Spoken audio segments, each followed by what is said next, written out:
እሺ በቃ መድብል ግን አልቆይም። እሺ እንደዛ ላይ ደግሞ አልነገርኳቸውም። አንቺ ግን ፈሪ ነገር ነሽ። ምንድን ነው እንደሚያስፈራሽ?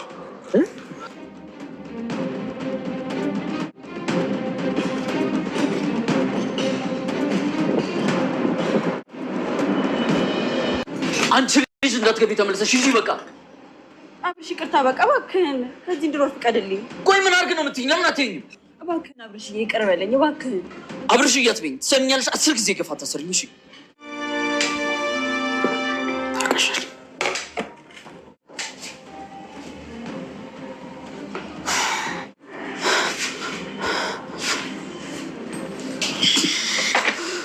ትዝታ ምንድን ነው ያደረግሽበት?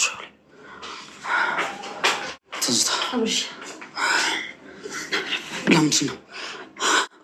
ትዝታ ምን እየሆንኩ ነው?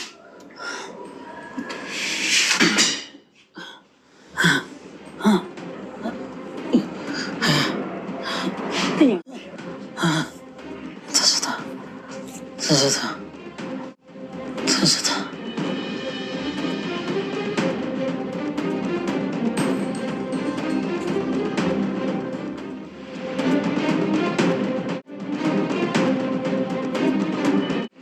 ቆይ ግን የምርሽን ነው እንደዛ ያልሽው? የምርሽን ነው ትዝታ? ደህና መሆኔን ነው። ቆይ ግን እንዴት ሳትደውልልኝ መጣ? እንዴት ደውላለሁ እንደዛ ብለሽ? በቃ ዝም ብዬ ያው አለ አይደለ ላቅፍሽ ነው የመጣሁት። አንድ አይነት ናችሁ እንዴ?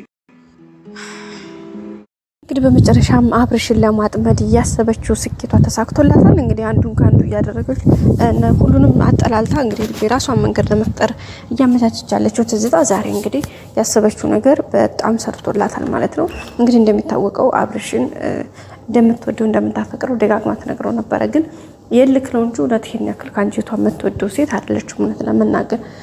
ለዛም ነው እንግዲህ በጣም በሚገርም ሁኔታ ደጋግማ ስትላት አብርሽም እንግዲህ አይ አንቺ አውቀሽ ነው በጭራሽ ይሄን ነገር እንዳታስቢው እያላት ነበረ። እንደሚታወቀው ገና ቀርማ ስትመጣ ግን እሷ ደግሞ በቃ እውነትም እኔ ትዝታ አይደለሁም እሰራልሃለሁኝ። እንግዲህ ካሁን ቀደም አብርሽም ሲላት እንደነበረው እንደሰማችሁት ካሁን ቀደም እሱን እንደምትወደው እንደምታፈቅረው ወይም ደግሞ እሱና እሷ ፍቅረኛሞቹ ነው።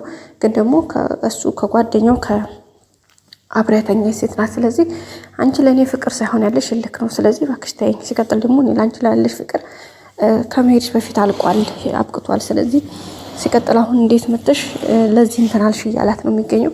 ግን ምንም ቢላት እሷ አይ ያልከው ምንም አይነት ነገር ብትል እኔ እወድሃለሁ አፈቅርሃለሁ የትም አልሄድም ብላለች። እንግዲህ ከቤት እንድትወጣ የመጨረሻ ማስጠንቀቂያ ሰጥቶ ከቤት እንድትወጣ አድርጓት ነበረ። ግን እንደዛ ሲያደርጋት ደግሞ የራሷን ሲስተማቲክ ተጠቅማ የትትና ስልክ በመውሰድ ለእንግዲህ መድብል ለሚባለው ሰው ስልኩን ፈልጋ እዛ ጋር የሆነ ቴክስት ጻፈችለት እንደምትወደው በቃ ናፍቀኛል ምናምን ሌላ ብዙ ነገሮችን ብላ ከዛ በኋላ ሲሰፈር ድረስ እናፈልግሃለሁ ብላ ነበር የጻፈችለት። እና እንግዲህ መድብል ደግሞ እውነትም ትትና ናት መስሎት፣ ምክንያቱም ያው እንደሚታወቀው መድብል ትትናን ይወዳታል። ሰው እንግዲህ እዛ ድረስ መጥቶ ነበር። ምርሽን ነው እንደዚህ ያልሽ ምናምን እያለ በቃ ደስ ብሎት በፈገግታ ነው እሱ የመጣው። ግን ትትና ምንም የምታውቀው ጉዳይ የላትም። ከዛ ከመጣ በኋላ ውጭ ላይ እቃ ተቀበይ ብላ ነው የላከቻት። ከዛ በኋላ እንግዲህ ውጭ ብቅ ስትል ያገኘችው ማን ነው? መድብልን ስታገኘው እንግዲህ እንዴት ትትና አምሮብሻ ምናምን ብሎ እንግዲህ ስታሱ ደግሞ አብሯት እንዲቆይና ሻይ ቡና እንዲሉ ጠየቃት። እሷም ግን ፈቃደኛ አልነበረችም። ማለት እንዴት እንደዚህ ልትለኝ ቻልክ? እንዴት መጣህ ነበር ያለችውና እሱ ያው እሷ እንደጻፈችለት ነው የሚያውቀው። እሷ ደግሞ የምታውቀው ጉዳይ የላትም። ምክንያቱም ስልኳ በሌላ ሰው ቁጥጥር ስር ስለሆነ እና ስልኬን ላምጣ እንኳ ተመልሼ ብትለው አይ በጭራሽ። ምክንያቱም እሱ የሆነ ለመግደርደር ነው የመሰለው ማለት ጽፋው እንደገና ግን የሆነ አፍራሽ የሚዟት በቃ ስለምትፈራ ምናምን አድርጎ ነው መድብል የተረዳው።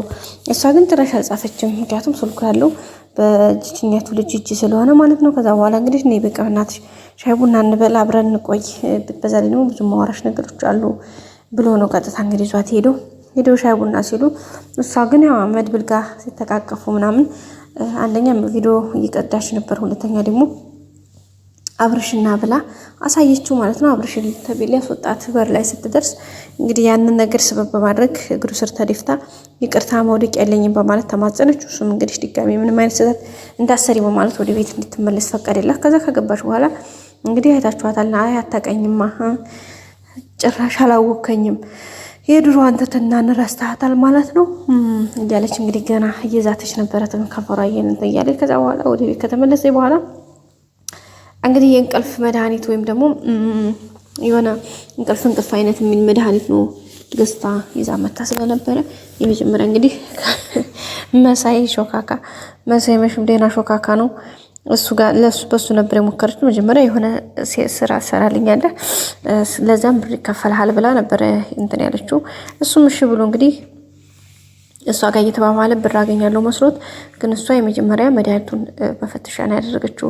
ሻይ አፍልታ ሻይ አመጣችለት ክላሱ ድብና አድርጎ ጠጣ።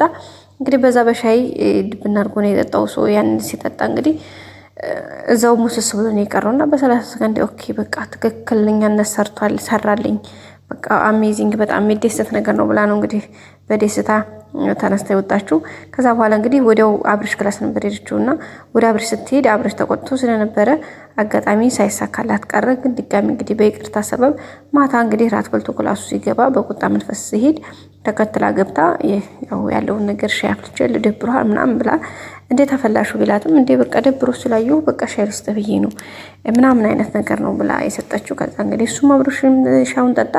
ሻውን ሲጠጣ እንግዲህ እዛው ውጭልኝ በቃ ጠጣሁ አይደል ያመጣሽልኝ ሻይ ምናምን እያለ እሱ ይቦጫረቃል። እሷ ግን ስራዋን ሰራኝ ማለት ነው። ከዛ ወዲያው በ30 ሰከንድ ውስጥ እንግዲህ ራሱን መቆጣጠር አልቻለም። ራሱ ስቶ ነው የወደቀው።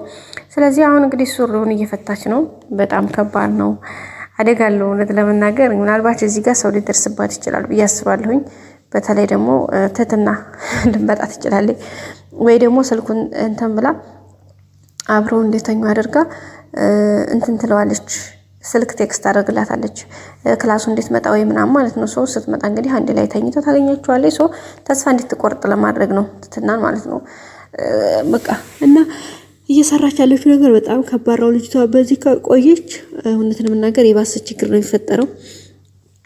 ያው የግሌና ገልሞ ደግሞ እንግዲህ ያው ጠጋ እያሉ ነበረ። ግን ነገርዮሹ ትንሽ አስቸጋሪ ነው። ገልሞ እንግዲህ እንደሚወዳት ሊነግራት እያሰበ ነበረ። ግን ደግሞ ከቁጥጥሮች ውስጥ ማለት በጣም እየጨነቀው ነው፣ በጣም እየፈራ ነው፣ በጣም እያሰበ ነው። በቃ እኔ ማን ለምንድን ምናምን እያለ ራሱን ትያለ ነው። በተለይ ደግሞ የግሌ ትናንትና እንግዲህ ውሃ ደፍታባት ነበር እጇ ላይ ሻይና በዛ በተቃጥላ ሐኪም ቤት ይዟት ሊሄድ ሲፈልግ ምንም ብር አልነበረውም እና እንግዲህ ያን ብር አለመኖሩ ይሄን ያክል ጊዜ እንደዚህ እየሆነ ግን በቃ ለራሱ እንኳን ባይሆን ለሰዎች እንደሚያስፈልግ ነው የገባውና ይሄን ባለማድረግ በጣም በቃ እኔ በቃ ማረባ ሰው ነኝ ምናምን ብሎ ራሱን እየወቀሰ ነው የሚገኘው። ስለዚህ እንግዲህ ሁሉም ነገር ያው በጊዜው ነው የሚሆነውና ገልሞ አሁን ላይ ምናልባት ወደ ራሱ የሚመለስበት አጋጣሚ ሊሆን ይችላል ብለን ተስፋ እናደርጋለን። ትህትና ደግሞ እንግዲህ ከአብርሽ ላይ ሙሉ እንትኗን ቆርጣ ወደ መድብል ጥሩ ግንኙነት እንዲኖራት ይሆናል ብለን ተስፋ እናደርጋለን። የግሌና ገልሞም እንግዲህ አብርሽ እቺኛዋ ልጅ ጋር ተጠቃለለ።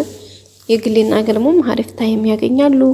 ስለዚህ በዚህ መልኩ ይቀጥላል ብለን ተስፋ እናደርጋለን። ሲቀጥል ደግሞ እንግዲህ ያው የትህትና ወንድሟ እንደሚታወቀው ወይ መሳይ ሆኗል። ምክንያቱም የምትለው ምልክቱ ሙሉ በሙሉ ከሱ ጋር ነው ያለው። ሶ በቀጣይ እንግዲህ እነሱም ቴስታቸውን የሚያጣጥሙበት ጊዜ ቅርብ ነው ብለን ተስፋ እናደርጋለን። በቀጣይ አዲስ ቪዲዮ እስከምንገናኝ ላይክ፣ ሼር፣ ሰብስክራይብ አድርጉ። መልካም ጊዜ ባይ